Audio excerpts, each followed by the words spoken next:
The great Brahma gods, from each of the 5 pure abodes, brought the news to all beings that 100,000 years from now, a perfectly enlightened Buddha would arise in the world. Those who wish to meet up with him must maintain the 5 moral precepts and constantly develop loving kindness.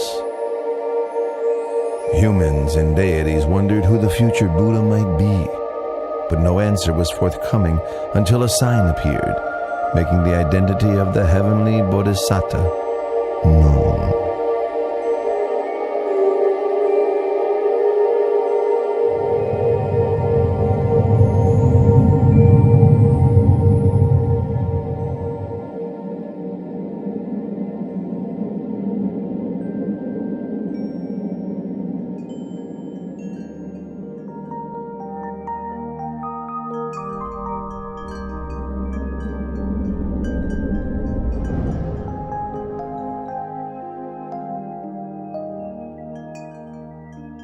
The deities and Brahmas met together for the sake of inquiring who the enlightened one would be.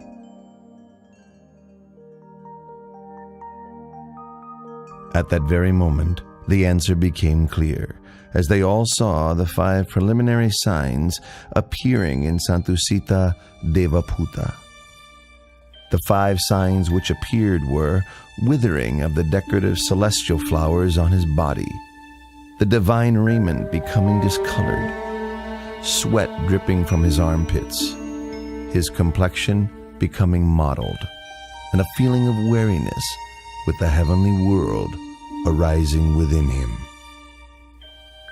Upon recognizing the 5 preliminary signs, the deities invited Santusita, the Buddha to depart from Dusita heaven and take birth in the human world. Santusita Devaputa then made the 5-fold survey of the earth to see if conditions were right for his birth. The first criterion was that the lifespan for human beings at the time must not be too short nor too long, suitable for attaining the Dhamma. The continent must be India, and the country the middle country. He must be born either into the warrior caste or as a Brahmin, and his mother must be one pure in moral conduct with much accumulated spiritual virtue. Seeing that all of these conditions were fulfilled, the Buddha-to-be accepted the invitation to be born upon the earth.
How do you Royal astrologers, interpret the Queen's dream. Your wife, the Queen's dream, indicates that you are to have a son. He will possess tremendous merit, great power and might. He will be peerless.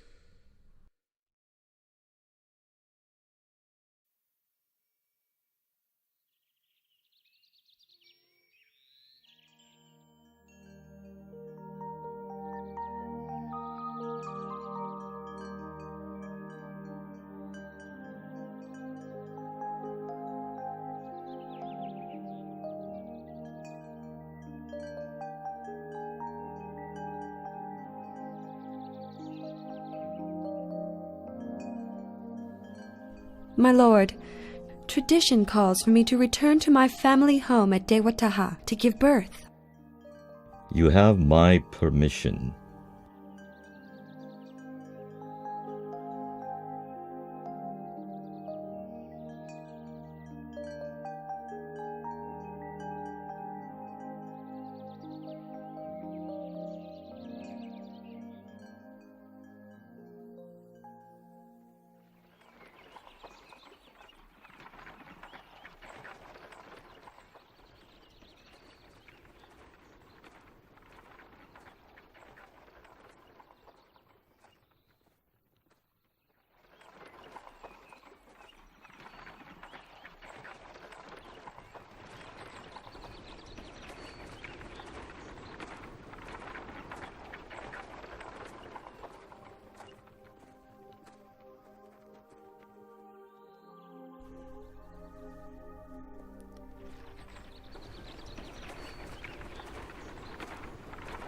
Counselors, let's stop and rest here. We have now completed half of our journey.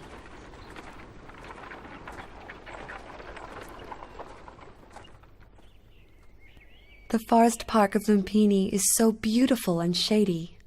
We've been traveling half the day. You must all be tired. Let's rest for a while. Your Highness, if that is your wish, then please rest beneath that solid tree over there.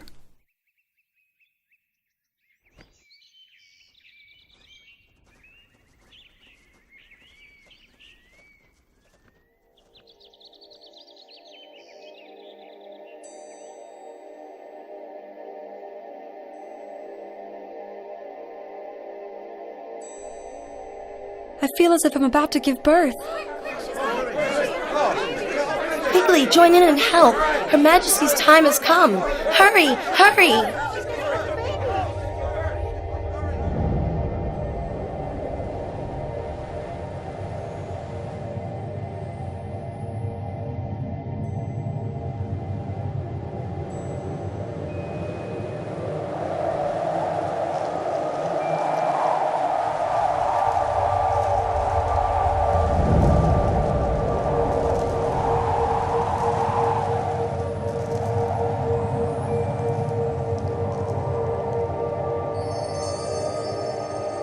As soon as the Bodhisattva was delivered from his mother's womb, and before he could drop to the ground, 4 great Brahma gods from the 5 pure abodes spread a net of gold to receive his body.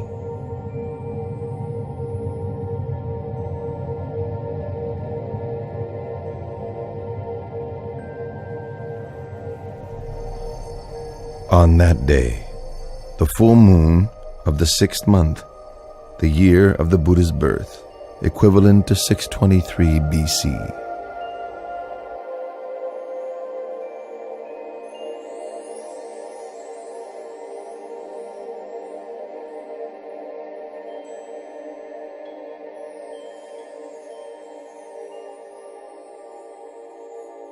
I am supreme in the world, foremost in the world, most excellent in the world. This is my last birth. There will be no more birth for me. Sadhu.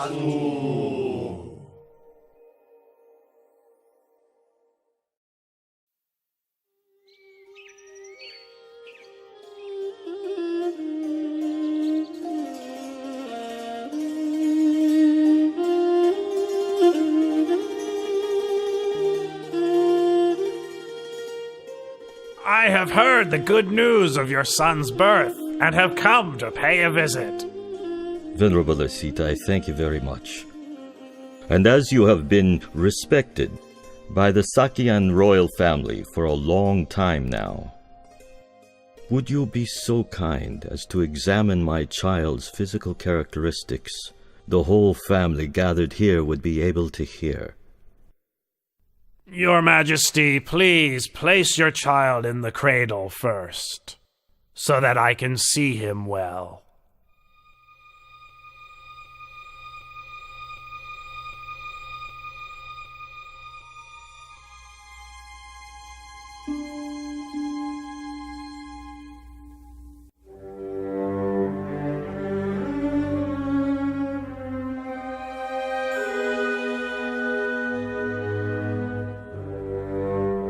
This royal child exhibits all the characteristics of a great being laid down in the ancient texts. I have never seen any being with the signs expressed to such perfection.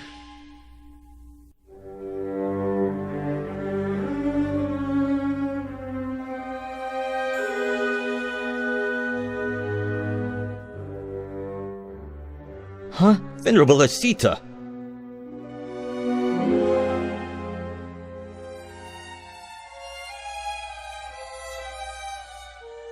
I have examined the characteristics of your newborn son. I predict that when your son has grown up, should he lead the household life, he will become a wheel-turning monarch, a great king of the world. But if he should leave, he will become a fully enlightened Buddha, supreme teacher of gods and humans. Oh, but it's such a pity. What's such a pity, Venerable Asita? It's a pity that I am too old to have the chance to live to see this great being grow up.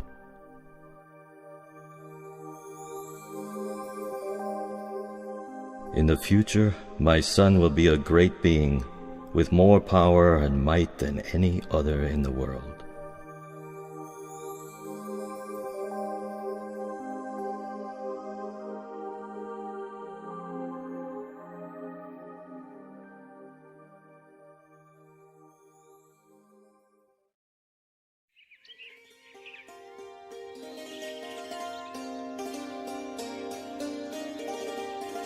From the 108 Brahmins I invited for the naming ceremony, you 8 have been selected to interpret my baby son's characteristics. You are all proficient. Please give your prediction for my son's future life.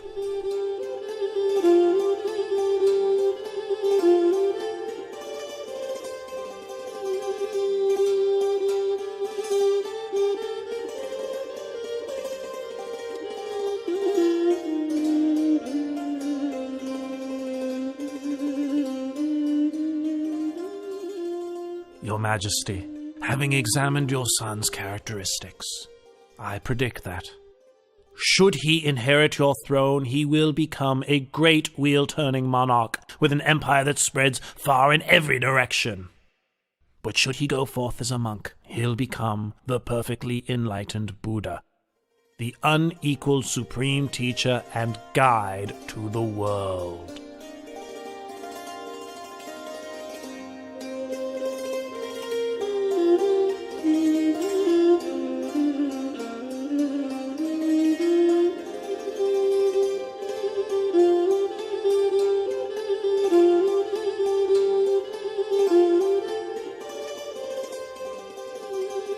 Venerable Kundanya, you are the last of the 8 Brahmins. Do you agree with the other 7 Brahmins that my son has 2 courses, either to become a great wheel-turning monarch or to become a fully enlightened Buddha? I have considered your son's characteristics in detail.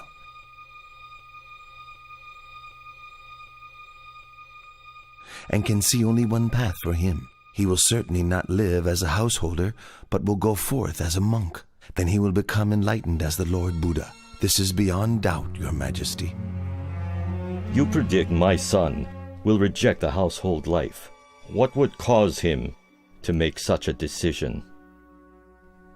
Your son will see 4 signs: an old man, a sick man, a dead man, and a monk. These signs will inspire him to give up the royal throne for the sake of the holy life, through which he will become enlightened as the Buddha. Well, I'd like my son to be a great wheel-turning monarch, ruling the 4 great continents, the greatest prestige for any king. From this point onwards, I will not allow my son to ever see an old, sick, or dead man, or a monk.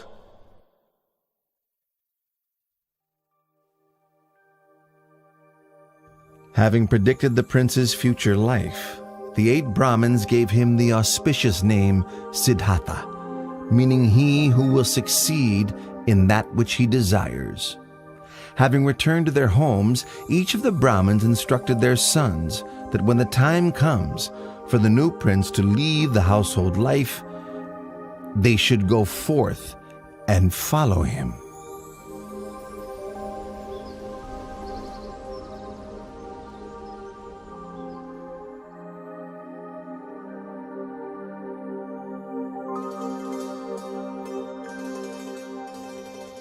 Seven days after Prince Siddhartha's birth, his mother, Queen Siri Mahamaya, passed away and became a god in the heaven of Tusida.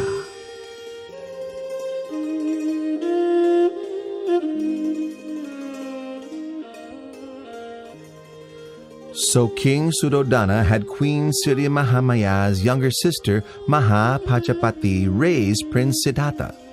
Later, the king took Mahapajapati as his new queen. King Suddhodana and Queen Mahapajapati had a son and a daughter together, but the queen still loved and cared for Prince Siddhartha as if he were her own son.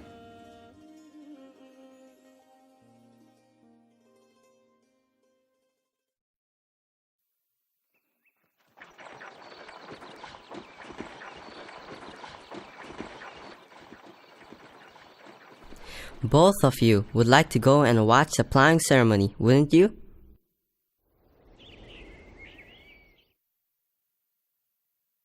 Today my father has had the city decorated in preparation for a great ceremony. It only takes place once a year. Go and watch. I will simply sit here. You needn't worry about me. With your permission, we'll go and watch for a while. As soon as the ceremony is finished, we'll be right back, Your Highness.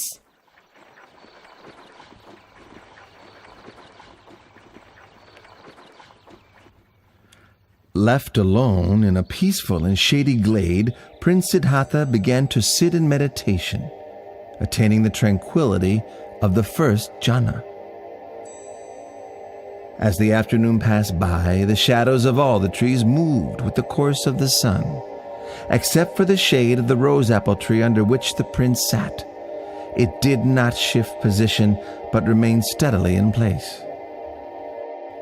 When the companions returned and saw this wonder, they were startled and conveyed the news to the king, who went to see for himself.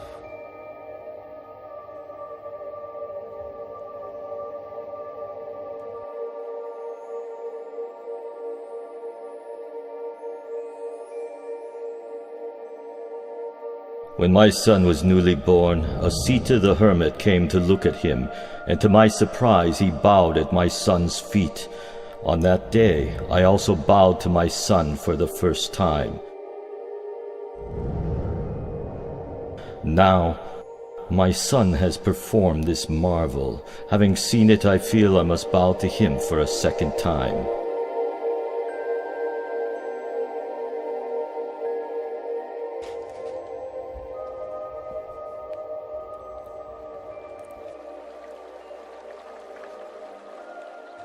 When Prince Siddhartha was 7 years old, King Suddhodana had 3 ponds dug in the grounds of the palace, so that the prince could enjoy himself playing with his friends.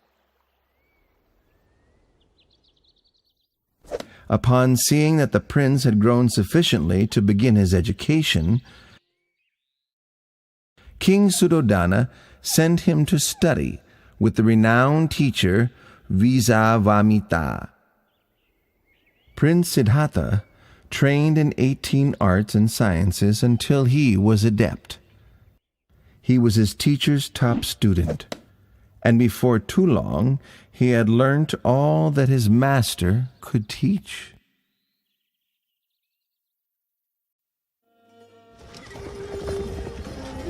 When Prince Siddhartha reached the age of 16, King Suddhodana had 3 palaces built for his son, one in which to reside during the hot season, one for the rainy season, and one for the cold season. The king, wishing to prevent his son from leaving the household life, consulted with his ministers and obtained the hand of Princess Yasodhara for him in marriage.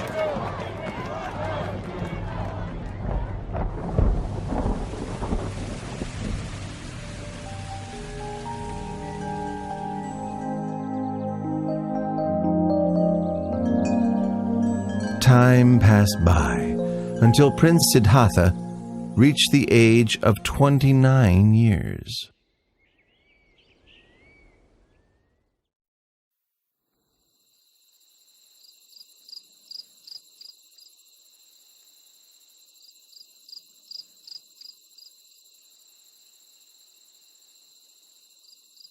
Siddhartha, there is nothing worth seeing outside of the royal palace. Since I was a child, I've not once set foot outside the great walls of this palace. I'd like to see what's outside. There's no place out there as beautiful or pleasant as right here inside our royal palace. That may be true, but I'd still like to go and see for myself. Please give me permission to go outside, Father. Well, if you really want to, I won't frustrate you, my son. I'll have a royal chariot prepared. Tomorrow morning, you may go outside. Thank you very much, Father.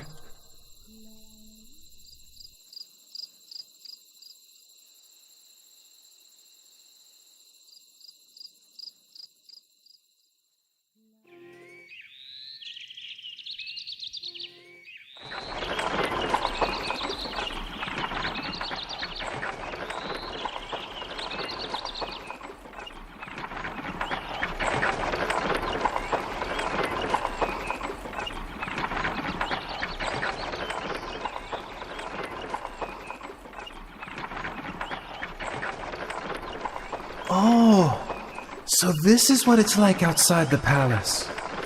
Why did my father say there's nothing worth seeing and wish for me not to go out?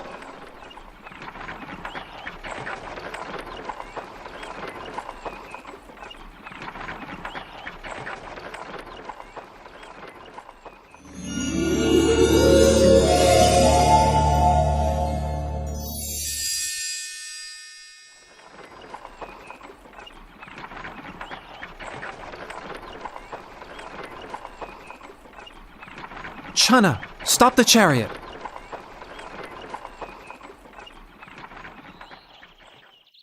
What is it, Your Highness? Look at that man over there.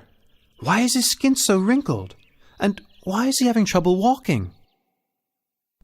Oh, that's an old man, Your Highness. An old man? Everyone who lives for long enough will come to be like that man, Your Highness. Everyone must come to a state like that?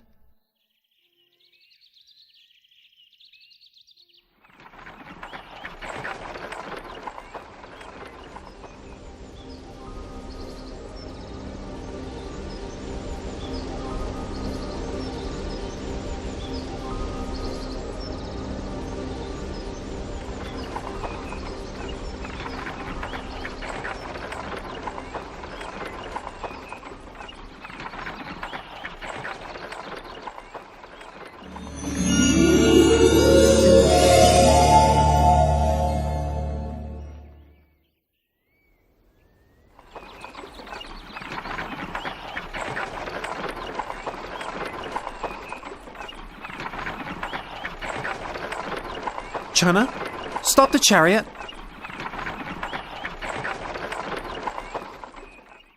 What is it, Your Highness? Why is that man sitting and shivering over there? He is sick, Your Highness. He is sick? Sickness is a natural part of life.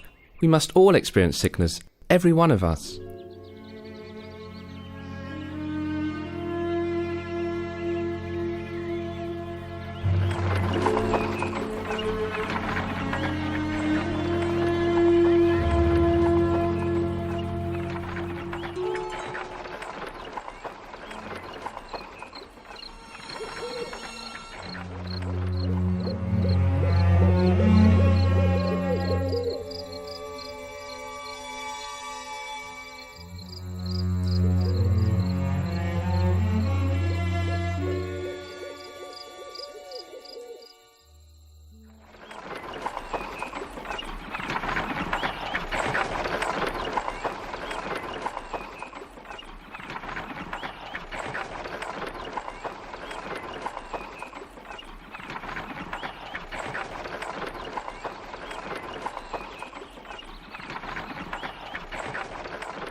Your Highness!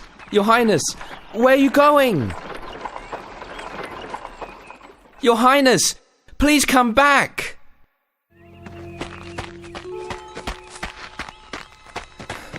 Please get back on the chariot, Your Highness.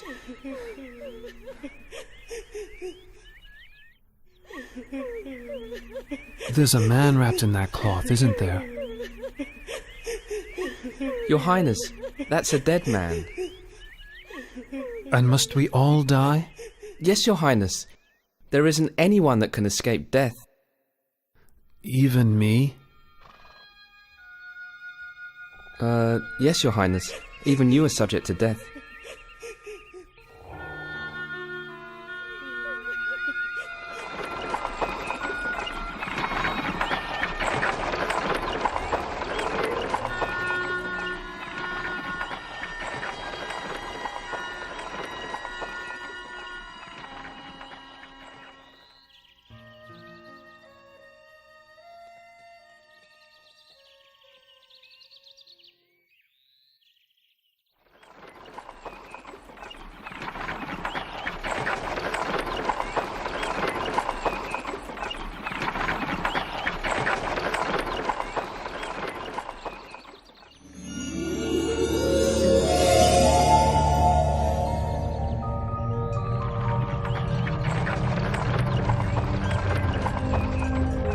Chana, stop the chariot.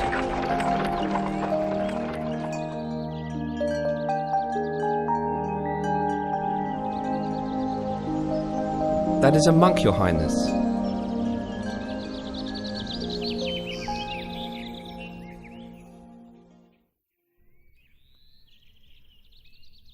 Oh, so calm and peaceful, composed and restrained, truly inspiring.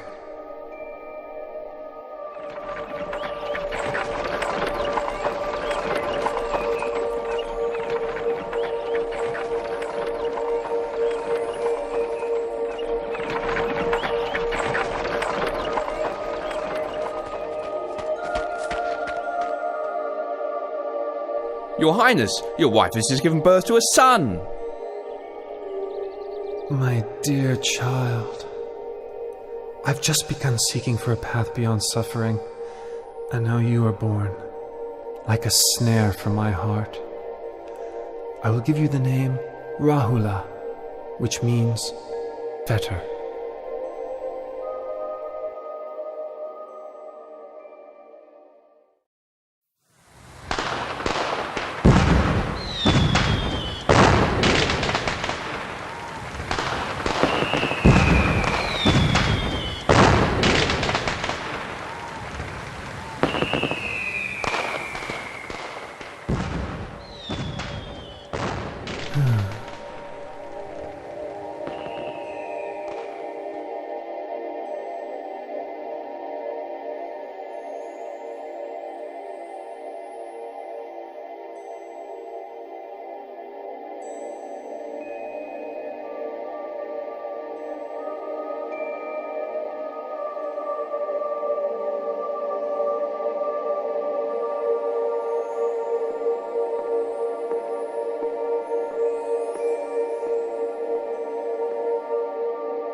Yasodhara, you are as dear to me as my own heart. Rahula, you are everything to me. But not one of us can escape old age, sickness, and death.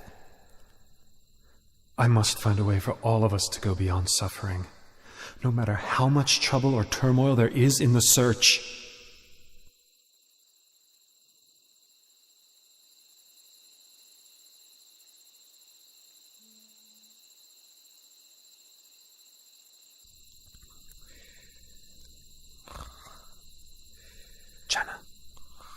Channa. Channa, wake up! Channa, wake up! What is it? Channa, go quickly and prepare my horse, Kantaka. Don't let anybody see you. Meet me in front of the palace gate. Hurry! Yes, Your Highness.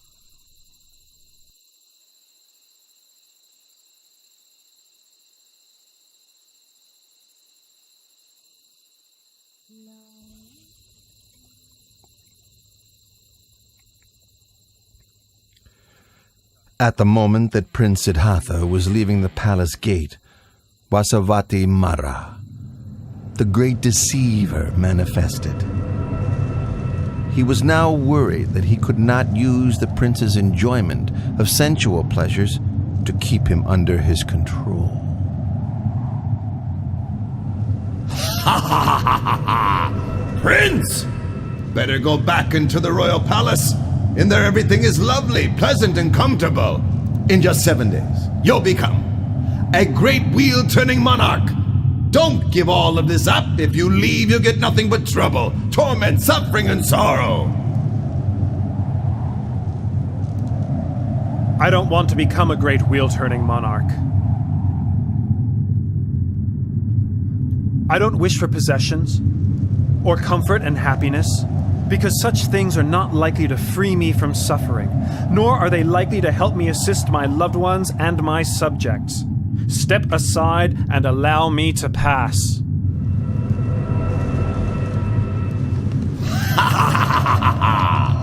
Do you think you can escape from my power? I'll be here waiting for you, you see, for a chance to overwhelm you with greed, hatred, and delusion. I'll follow you like your shadow. Let's see who will win this battle. Ha ha ha ha ha!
We've reached the river Anoma. Stop right here, Channa.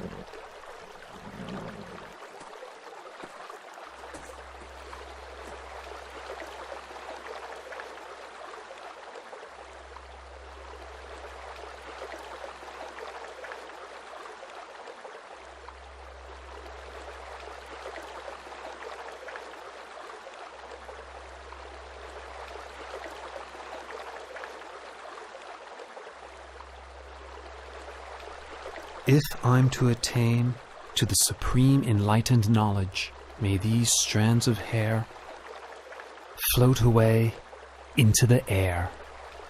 But if I'm not to succeed, may they fall to the ground right here. When the prince threw his hair up into the air, it floated into the sky and didn't fall down. Indra, the king of the gods, caught it in a crystal casket, which he then enshrined in the Kulamani shrine in the Tavatimsa heaven. the Brahma Gatikara offered the prince the 8 requisites of a samana, and received in their place the prince's raiment, which he installed in the Dusa shrine in the Brahma world.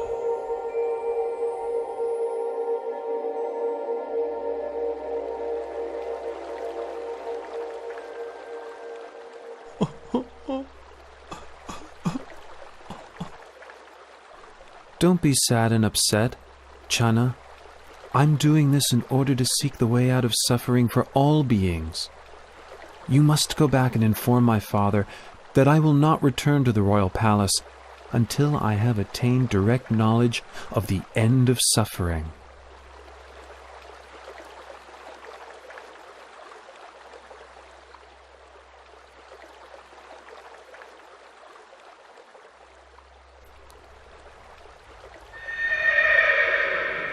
The horse Kantaka was so grieved to be parted from Prince Siddhartha that his heart gave out and he died right there.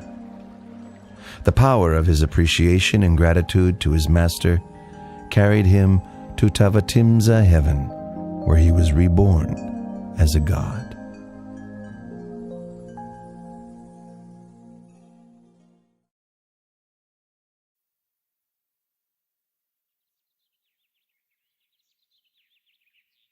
Having left Channa behind, the renunciant prince walked on to a mango grove, where he stopped and resided, eating no food for a period of 7 days.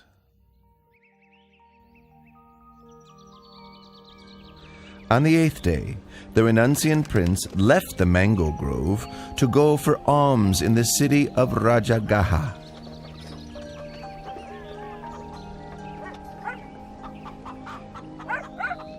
All the townspeople could see that this monk was different from other renunciants because of his radiant complexion and an effably calm demeanor.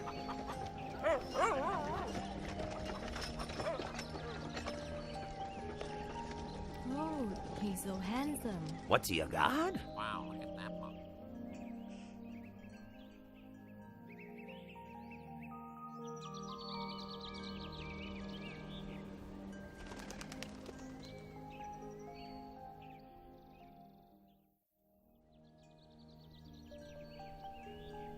Wow, he's handsome, he's beautiful. That's amazing. Look at that guy right there. Wow, look at that. Look at him. Delighted, the people spoke to one another, praising the monk's splendor, saying that it was as if a god had descended from heaven for humans to see. Once the renunciant had received a suitable amount of alms food, he returned to his place of rest. Sitting, the prince contemplated the motley food offerings within his alms bowl, all mixed together. It was an unappetizing sight. In the past, I would partake of only the most refined and delicious foods. Now leading the holy life for the sake of seeking truth, can there be any point in being fussy over what I eat? This nourishment is merely a necessity for sustaining life. King Bimbisara of Rajagaha sent his men on the trail of this Samana, whom the townspeople regarded as splendid, like a god. He then went to see the renunciant prince for himself. When King Bimbisara saw the dignified, peaceful demeanor of the young monk, he felt greatly inspired. Then, exchanging conversation with the Samana, the delight in his heart increased all the more. Due to his suspicion that Prince Siddhartha had left the palace due to a dispute with his relatives over the throne, King Bimbisara offered the throne of Rajagaha to the prince. But the prince refused the king's offer, having renounced his own throne, not due to a dispute, but in order to seek the way beyond suffering.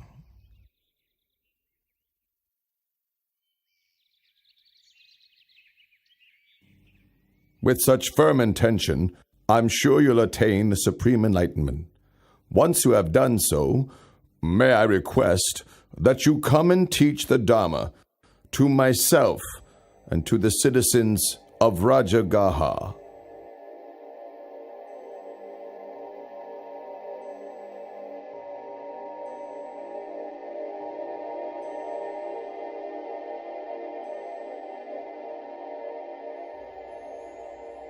The renunciant prince traveled on to the hermitage of Alara Kalama in order to study and practice under him. In a short time, he had learned all that his master could teach, and so then he traveled on to seek Udaka Ramaputta at his hermitage. Before long, he had come to the end of this teacher's knowledge too. When he asked about attainments beyond that which he had already been taught, Udaka Ramaputta could offer no reply, but instead offered him the leadership of the community.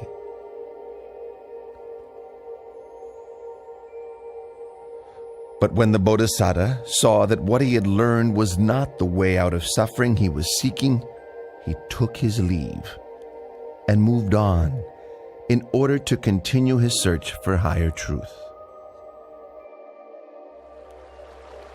The Bodhisattva came to Uruvela at Senanigama and considered the fresh coolness of its shady forest, with orderly rows of trees and a river running through, located nearby to the village. It seemed a suitable place for him to continue striving for liberation, so he ceased his traveling and settled in that spot.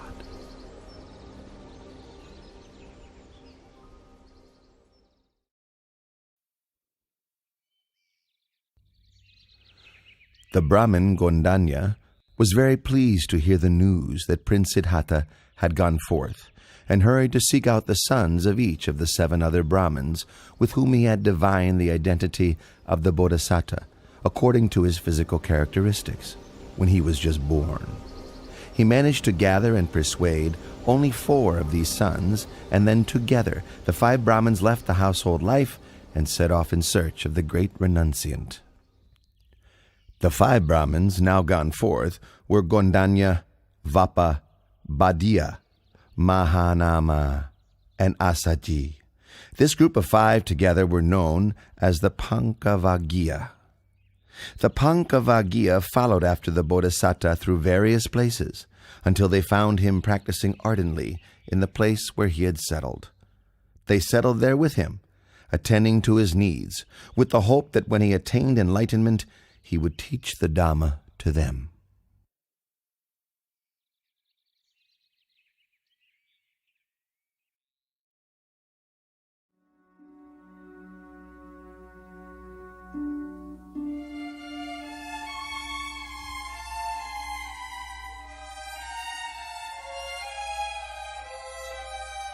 The renunciant prince was intent on seeking the path to enlightenment. So he took up 3 of the extreme ascetic practices that were favored by the practitioners of those days. For the first period, he pressed his teeth against his teeth and his tongue against his palate, so firmly that sweat ran from his whole body. The pain was as severe as if someone were gripping his throat tightly, strangling him. When he saw that this was not the way to enlightenment, he gave up on the practice and changed to another method. For the second period, he restricted his in and out breaths, stifling them until both his ears rung loudly, his head ached, and his stomach racked with pain, his body as if on fire.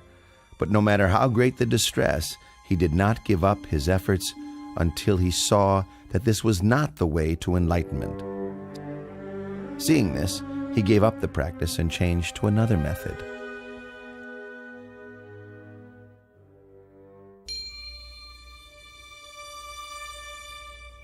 For the third period, he fasted until he was emaciated, wrinkled, his complexion discolored, his bones and sinews extruding. Exhausted of energy and suffering greatly, rubbing his hand over his body, the hairs stuck to his palm.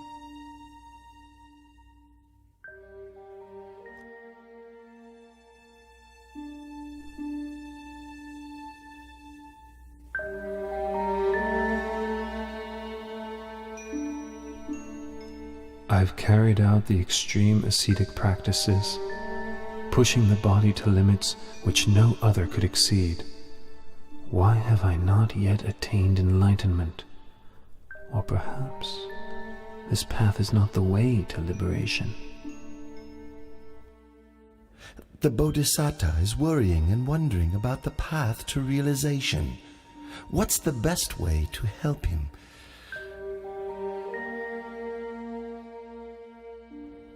Aha! This is the way.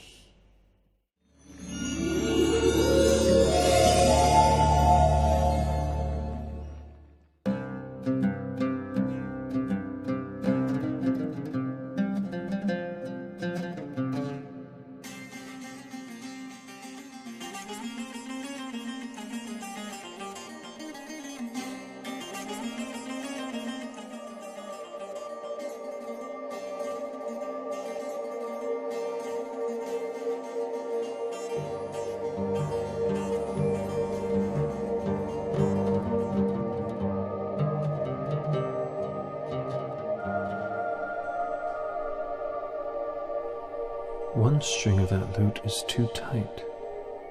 A little pluck and it snaps. One string is too loose. When plucked, the sound is barely heard. One string is just right, not too loose, not too tight.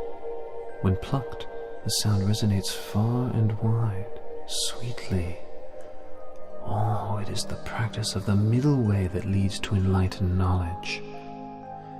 But the current state of my body surely can't support efforts in developing the mind along the middle path of practice.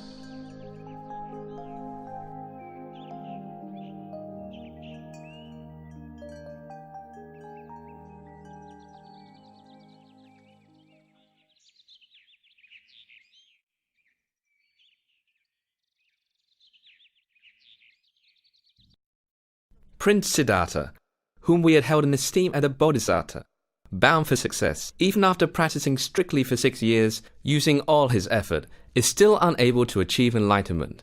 Now he's relaxed his efforts. And eating proper food again. How will he ever succeed? Quite so. Venerable Kondanya, you're the most senior amongst us. What do you think we should do? Under the circumstances, there can be no use in attending to him any longer. The time has come for us to take our leave.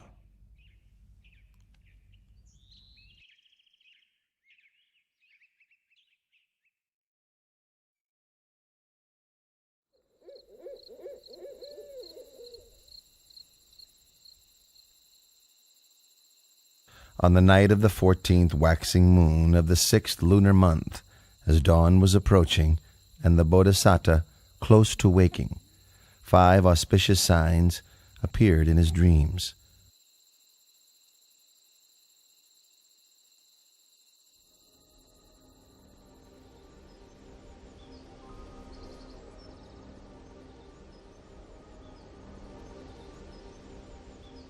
Which he interpreted as follows. 1. He would achieve enlightenment as the Buddha. 2. He would declare the true Dhamma for the benefit of all humans and deities. 3. A great number of people would come to train under him, thus establishing the Buddha, the Dhamma, and the Sangha. 4. People of all castes and classes, after training under him, would come to understand the same pure Dhamma. 5. People from all over the world would bring offerings to him to express their faith and trust, but his heart would remain unstained by even the slightest attachment to such wealth.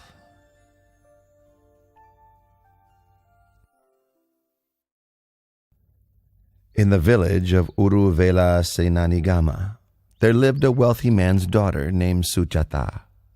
When she was young, she made a vow to the deity abiding in a banyan tree close by, so that she might have a husband of equal wealth and birth, and that her first child might be a son. Once her wishes had been fulfilled, she prepared a rice dish, prepared with cow's milk and honey, as an offering to honor the tree deity. Madam Suchada! Madam Suchada!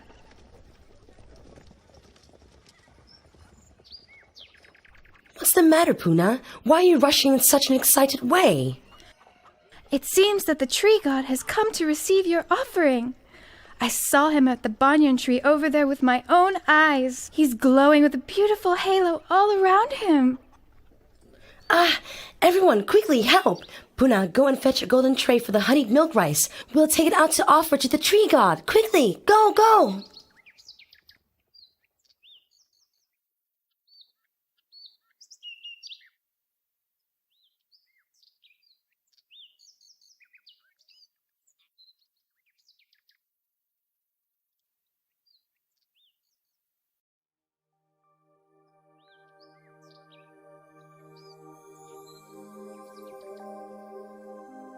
All of my wishes have been so graciously granted. Please, may I offer this meal of honeyed milk rice and this golden tray to you?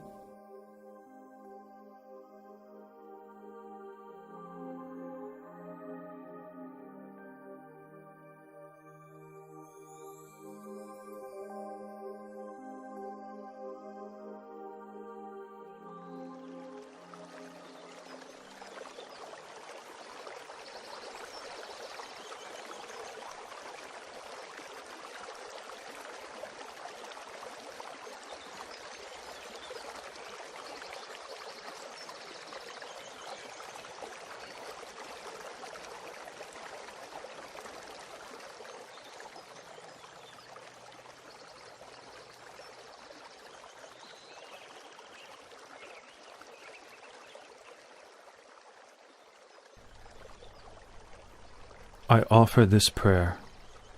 If I am to succeed in realizing perfectly enlightened knowledge, may this golden tray float up the river against the current. But if I am not to achieve my goal, may this tray float downstream with the current.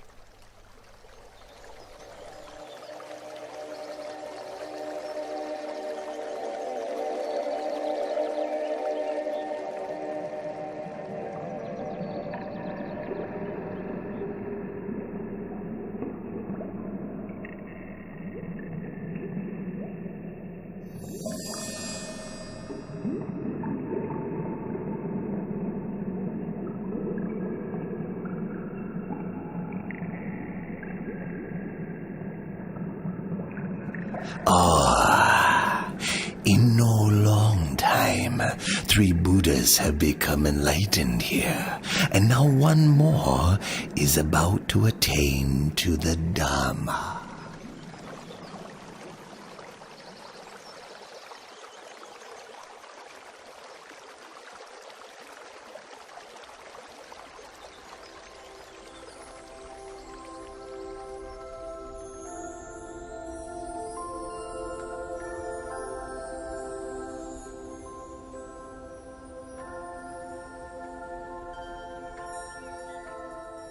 I'm a Brahmin called Sautya, sir. I'm inspired with great faith at the sight of you. Please let me show my respect. May I offer you 8 handfuls of blade grass?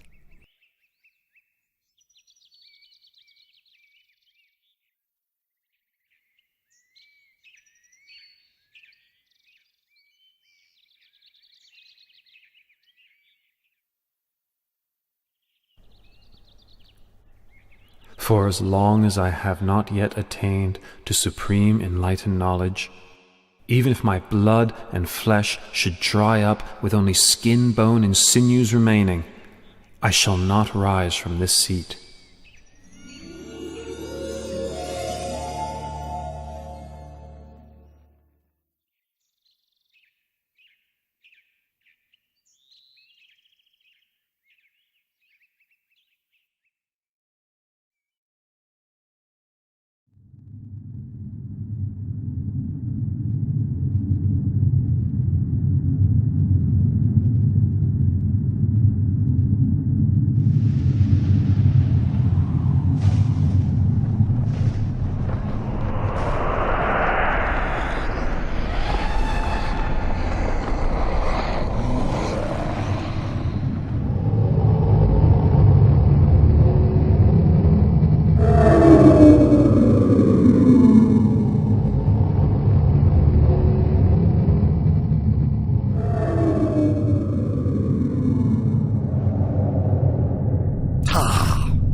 following Prince Siddhartha's every step, so as to stop him from achieving enlightenment.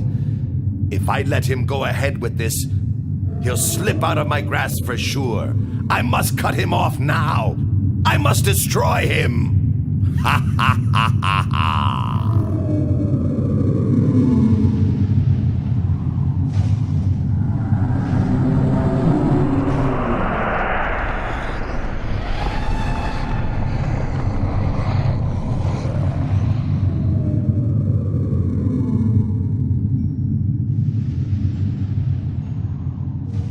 The power of the Bodhisattva's spiritual qualities and goodness, accumulated over countless lifetimes, protected him as though in invisible armor, his heart steady and peaceful, unshaken by fear.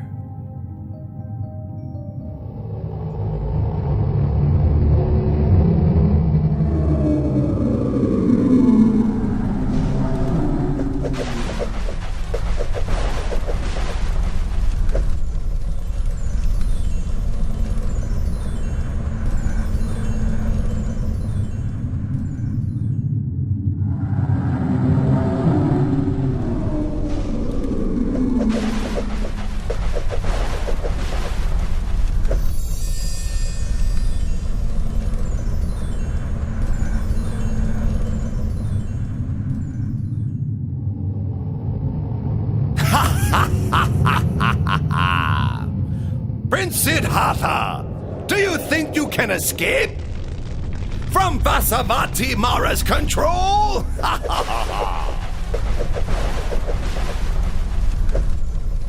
Huh?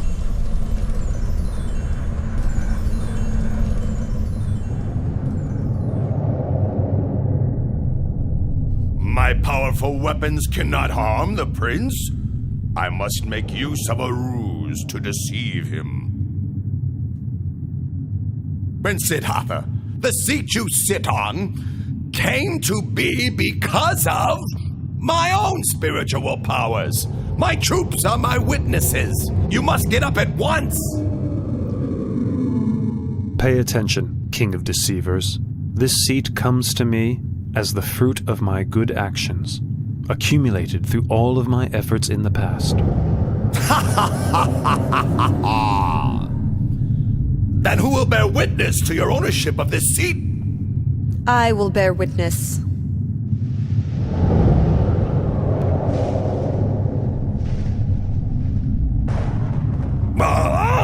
Dharani, goddess of the earth! All the merit made by his good actions in the past, even the water which he has poured on the ground in dedication of merit, soaked up by my hair and kept close to my head, is sufficient to bear witness to his virtues.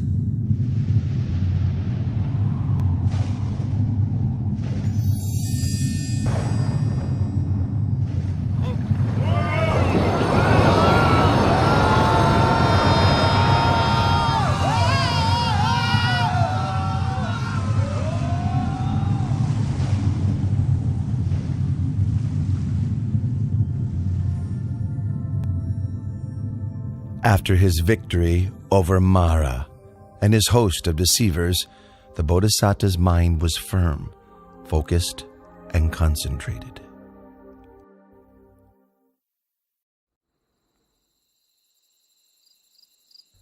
At dusk, the Bodhisattva began to develop meditative insight, attaining to the first knowledge, Pubenivasa Nusatinyana, the ability to recollect his past lives.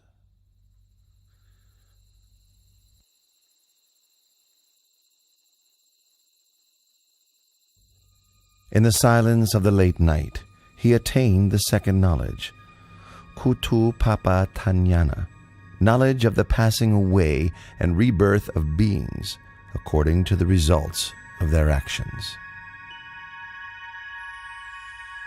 Close to dawn, the Bodhisattva attained to the third knowledge, Asavakayanana, knowledge of the destruction of mental defilements, complete liberation and freedom from suffering.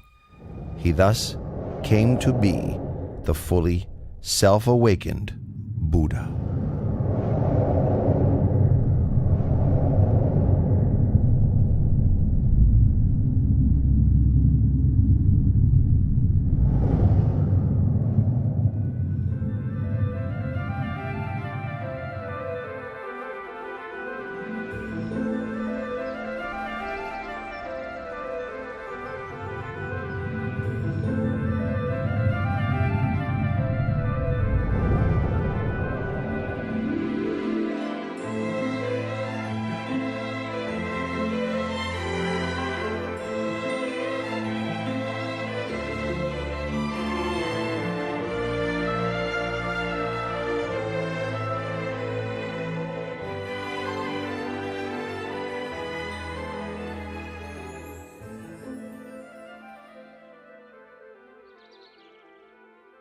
Craving, with you I've been born again and again, but now you are revealed, and your power redundant.